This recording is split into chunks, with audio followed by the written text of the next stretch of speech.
안녕하세요. 반갑습니다. 전입니다. 오늘 오랜만에 이제 한동훈 관련주가 이제 부각을 받고 있고요. 뭐 며칠 전에도 조금 주목을 받긴 했습니다만 어제 오늘 사이 이제 한동훈 관련해 가지고 기사들이 좀 많이 쏟아지고 있죠. 네, 그래서 일단 한동훈 관련주를 좀 긴급 점검하는 시간 가져보도록 하겠습니다. 우선은 이 기사를 좀 볼게요. 요거는 제가 이제 요약해 놓은 내용인데 이건 나중에 보여드리도록 하고요. 일단 보시면 여당 내부 한동훈 22대 총선 차출론 솔솔 이렇게 나오고 있고 요런 기사들이 어제 오늘 정말 많이 쏟아지고 있습니다. 네, 많이 쏟아지고 있고 한동훈 현재 이제 법무장관이죠. 22대 총선에 나갈 거다. 그럴 가능성이 있다. 뭐 이런 기사들이 지금 많이 나오고 있는 상황이고요. 현재로서는 유승민이 여론조사에서 1위를 기록하고 있죠. 그리고 한동훈 띄우기 본격화, 유상범, 조수진 등 차기 총선 차출론 이런 식으로 관련 기사가 지금 정말 많이 나오고 있습니다. 네, 그러다 보니까 주식이라는 게 좀 기대감에 움직이기도 하고 최근에 시장이 워낙 안 좋다 보니 이쪽으로 좀 자금 쏠림이 발생을 하고 있고요. 대표적인 한동훈 관련주로는 지금 화면에 나오는 6개 정도가 있는데 극동유화랑 토비스는 좀 약해요. 거의 요 4개 정도에서 움직인다라고 보시면 될 것 같고요. 내용은 다들 뭐 비슷합니다. 늘 정치 테마주가 그랬듯 이해가 잘 안 가는 이유로 엮여서 올라가곤 하죠. 사회이사가 이제 서울대 연수원 동문. 뭐 똑같은 내용이고요. 그리고 이제 태양금속 같은 경우는 대표이사가 청주안시로 지원관계다. 그리고 토비스는 감사가 서울대 법대 동문이다. 뭐 이런 이유로 지금 현재 관련주로 분류가 되어 있습니다. 그럼 일단은 관련 주식들 한번 짧게 체크 한번 해보도록 할게요. 우선 보시면 극동유화부터 보도록 하겠습니다. 보시면 뭐 별거 없어요. 최근에 극동유화는 솔직히 한동훈 테마주로서의 움직임이 조금 미비하죠. 뭐 테마주로 이제 보게 된다면 한 2등주, 3등주쯤 되는 것 같으니 사실 한동훈 테마주로서의 공략하기에는 현재로서는 좀 어렵다. 나중에 움직임이 나오면 좀 고민해볼지 모르겠는데 오늘 같은 날에 16만 주면은 얘는 좀 약한 것 같고 그건 토비스도 마찬가지입니다. 네, 토비스도 마찬가지입니다. 얘도 일단 약하다고 봐야겠죠. 네, 약하다고 봐야 될 것 같고 그럼 이제 아까 말씀드린 것처럼 이제 부방, 오파스넷, 노을, 태양금속 이 정도로 일단은 봐주시면 될 것 같고요. 일단 태양금속부터 보게 되면은 최근에 이제 회사의 영업 환경은 그렇게 좋지 않은 것 같습니다. 뭐 매출액이나 영업이익이나 뭐 이런 것들은 이제 전반적으로 그렇게 좋지 않은 상황이고요. 노을도 한번 볼게요. 노을도 뭐 똔똔이죠. 오파스넷도 한번 볼게요. 얘는 그나마 이제 흑자 기업이라고 볼 수 있겠고 그리고 부방 얘는 적자 기업. 네. 일단은 재무상 봤을 때 뭐 엄청 저평가다. 적자 기업이 저평가라고 말하기 좀 어렵죠. 좀 저평가다. 성장주다.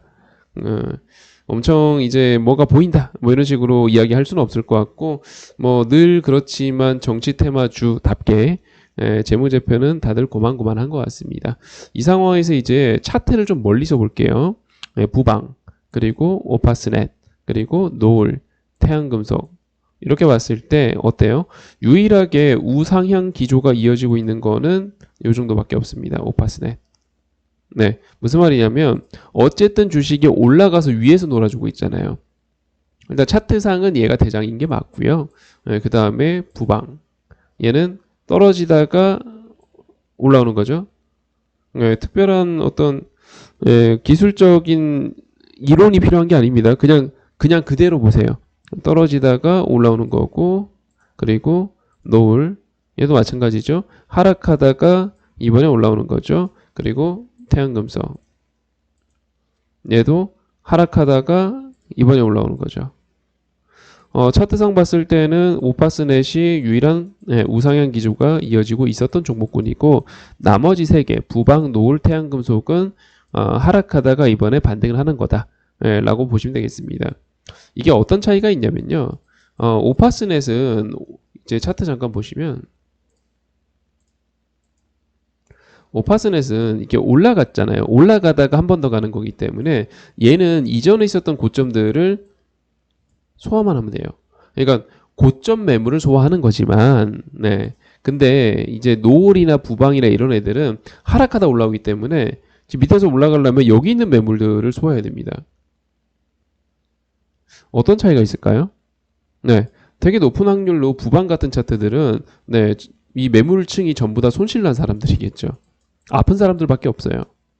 하지만 이 오파스넷 같은 경우는 수익 중인 사람들이 더 많겠죠. 물론 막 이렇게 7,910원에 사갖고 죽으려고 하는 사람도 있겠지만 수익 중인 사람들이 더 많겠죠.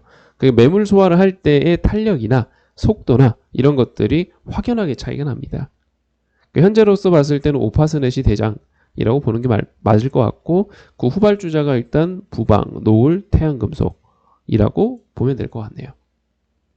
네, 참고해 주시고요. 저라면 이 한동훈 관련주에 대한 공략을 한다면 당연히 이제 오파스넷으로 공략을 하게 될 것 같고 부방이나 노을이나 태양금속 쪽은 이 바닥 매물들에 대해서 조금 소화하는 시그널이 보이거나 그 정도의 어떤 매수대가 보이거나 했을 때 공략할 수 있을 것 같고요.